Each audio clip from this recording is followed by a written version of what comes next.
बहुत सारे लोगों को इंग्लिश तो आती है, लेकिन यहाँ का जो एक्सेंट होता है ना, वो उनको समझ नहीं आता। तो उसके चक्कर में वो बात करने से कतराते हैं।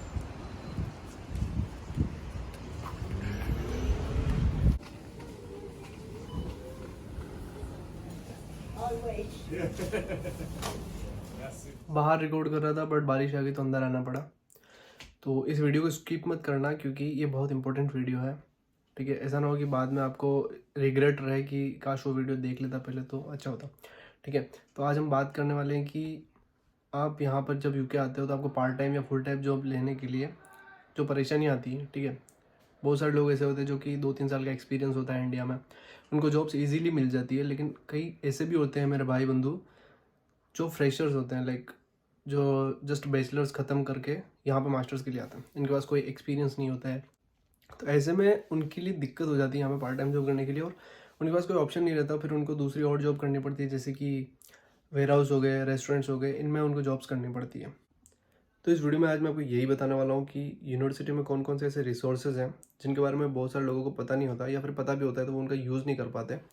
और उनकी हेल्प से आप कैसे अपने रिसोर्सेज, आई मीन आपकी जो स्किल्स होती है उनको इम्प्रूव कर सकते हो और नई नई स्किल्स आप सीख सकते हो। तो सबसे पहले हम बात करेंगे कि फॉर एग्जांपल आपकी इंग्लिश अच्छी नहीं है। ठीक है, तो इंग्लिश अच्छी नहीं है तो आपको क्या करना है कि यहाँ पे डी मॉन्टफोर्ट यूनिवर्सिटी में, मुझे पता है, यहाँ पे एक फ्री इंग्लिश सीखने का एक कोर्स होता है जिसमें आप इनरोल कर सकते हो, उसकी क्लासेस ले सकते हो। और आप उसमें जितनी भी अपनी एक्सरसाइज वगैरह है वो सारा कुछ कर सकते हो। आपकी कम्युनिकेशन उससे बेटर होगी, आपकी राइटिंग स्किल्स अच्छी होंगी, जो कि आपको काम आएंगी आगे जब आप डिसर्टेशन लिखोगे या फिर आपके जो प्रोजेक्ट बनाओगे उनमें बहुत सारी चीज़ें से जो काम आएंगी। ठीक है, मैं सजेशन देना चाहूँगा कि बहुत सारे लोग यहाँ पे आते हैं तो क्या करते हैं कि गोरों से बच के रहते हैं। ठीक है, अब यहाँ पे गोरों की कंट्री में आए हैं लेकिन उनसे बात नहीं करेंगे। ठीक है, वो सोचते हैं कि जिनकी इंग्लिश कमज़ोर होती है, खासकर वो लोग, ठीक है, वो सोचेंगे यार क्या पता मुझे कुछ पूछ लेगा और मुझे आएगा नहीं। अब दिक्कत क्या हो जाती है कई बार कि बहुत सारे लोगों को इंग्लिश तो आती है, लेकिन यहाँ का जो एक्सेंट होता है ना, वो उनको समझ नहीं आता। तो उसके चक्कर में वो बात करने से कतराते हैं। धीरे धीरे उनसे कम्युनिकेट करने की कोशिश करो तो आपकी इंग्लिश बेटर होगी, क्योंकि हम मन में तो बहुत कुछ चल रहा होता है, माइंड में हम अच्छे से इंग्लिश बोल लेते हैं, टाइपिंग में अच्छे हैं, लिखने में अच्छे हैं, लेकिन बोलने में हम वो चीज़ें नहीं कर पाते। ये सब मेरे साथ भी ऐसे होता था पहले, क्योंकि मैं एक हिंदी मीडियम स्कूल से था तो मैंने भी इंग्लिश को लेकर बहुत सारा स्ट्रगल पहले करा है।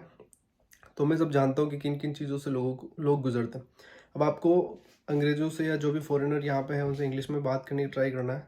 ठीक है, उनसे करते जाओ, धीरे धीरे आपकी इंग्लिश इंप्रूव होगी, आप नई नई चीज़ें सीखोगे, स्लैंग्स सीखोगे यहाँ पे, और ये बहुत ही ज़्यादा हेल्पफुल होगा आपकी कम्युनिकेशन स्किल्स को बढ़ाने में। ठीक है, ये तो कम्युनिकेशन की बात होगी। अब दूसरी बात करते हैं कि आपकी जो जॉब से रिलेटेड स्किल्स हैं। आपका जो यूनिवर्सिटी का ईमेल अकाउंट होता है, जो आपको यूनिवर्सिटी देती है, जिससे आप कम्युनिकेट करते हो यूनिवर्सिटी से, प्रोफेसर से, और एडमिशन्स डिपार्टमेंट या जितना भी कुछ भी यूनिवर्सिटी से रिलेटेड चीज़ें होती है, वो आप उस ईमेल अकाउंट से कर सकते हो।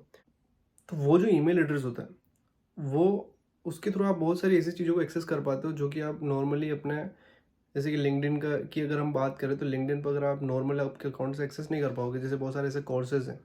ठीक है, तो वो उसी यूनिवर्सिटी के अकाउंट के थ्रू लॉगिन होगा और उसी से आप एक्सेस कर पाओगे। तो जब आपका स्टडी का जो टर्म टाइम होता है 1 साल का, उसके अंदर आप इतना ट्राई करो कि लिंक्डइन पे हर एक लेवल की, मतलब खाली एक स्पेसिफिक लिंक्डइन की बात करूँ तो वहाँ पे आप हर एक चीज़, project management, digital marketing, MS Word, presentation कैसे देते हैं, ठीक है, या फिर जितने भी कोई भी स्किल्स हो, कम्युनिकेशन कैसे करनी है, हर एक चीज़, ठीक है, वो आप यहाँ पर सीख सकते हो, कंटेंट राइटिंग वगैरह। ठीक है, तो आप हर एक चीज़ वहाँ पे सीख सकते हो। इतने सारे हज़ारों की तादाद में यहाँ पे कोर्सेज हैं और सारे सर्टिफिकेशन मतलब अवेलेबल करवाते हैं। तो जब आप किसी कोर्स को करते हो तो उसमें साथ साथ के साथ में टेस्ट होते हैं। वो टेस्ट आपको देने के बाद में जब आप पूरा कोर्स कंप्लीट कर लेते हो, कई कोर्स कुछ घंटों के होते हैं, कुछ दिनों के, तो कई कुछ महीनों के। ठीक है, तो ऐसे बड़े बड़े और छोटे कोर्सेज भी हैं। वो जब कर लेते हो तो आपको एक सर्टिफिकेट मिलता है। वो सर्टिफिकेट लिंक्ड होता है आपके लिंक्डइन अकाउंट से। तो वही सर्टिफिकेट आगे जाके आपको इंटर्नशिप, जॉब या फिर जो भी है आपको दिलाने में आपकी हेल्प करेगा, क्योंकि आपकी आपकी जो प्रोफाइल होती है उससे वो अटैच होता है। तो जो एम्प्लॉयर है वो देखेगा कि भाई हाँ, इसने ये पास किया हुआ है टेस्ट देके, तो इसको कुछ नॉलेज है। तो वो चीज़ें आपके लिए मैटर करेंगी, आपकी सीवी में भी वो चीज़ें ऐड कर सकते हो आप। ठीक है, तो ये चीज़ें आप लिंक्डइन से सीख सकते हो, और ये बहुत ही ज़्यादा इंपॉर्टेंट चीज़ है क्योंकि यहाँ पे आपको मोस्टली जॉब्स के लिए अप्लाई करने में लिंक्डइन बहुत ज़्यादा हेल्प करेगा। और दूसरी अगर हम बात करें लिंक्डइन के अलावा, तो जैसे यूडेमी हो गया, उस पे भी बहुत सारे कोर्सेज होते हैं। अब क्या होता है ना कि अब जब यहाँ पे आ जाते हो तो यूडेमी से यहाँ पे आके सब्सक्रिप्शन लोगे तो बहुत महंगा पड़ेगा, 10 पाउंड 15 पाउंड ऐसे लगेंगे। छोटे छोटे ज़्यादा भी लगते हैं और कम भी लगते हैं, लेकिन एक नॉर्मल जो कोर्स होता है, फॉर एग्जांपल मैंने एक एक्सेल का कोर्स लिया था, उसकी यहाँ पे 15 पाउंड की समथिंग कुछ था, और फिर मैंने इंडिया के अकाउंट से लॉगिन किया क्योंकि मुझे पता था यहाँ पे महंगा है। मैंने मेरे भाई को बोला वहाँ से लॉगिन कर, और वहाँ से मैंने सब्सक्रिप्शन लिया, तो वो 300-400 रुपये में कुछ पड़ गया, और वो यहीं मेरे को 2-3 गुना रेट में पड़ रहा था। तो ये एक छोटा सा है कि जो आपको ध्यान में रखना है।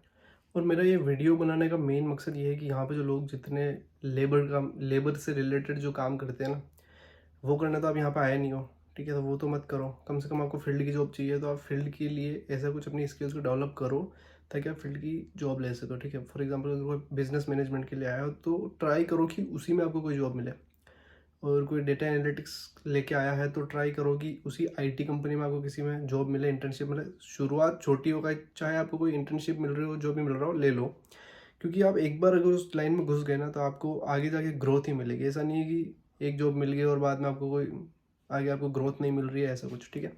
तो ट्राई करो, आप वेयर हाउस वगैरह में काम करोगे उससे कोई फ़ायदा नहीं है, टाइम निकल जाएगा और आप कुछ सीखोगे भी नहीं, ठीक है।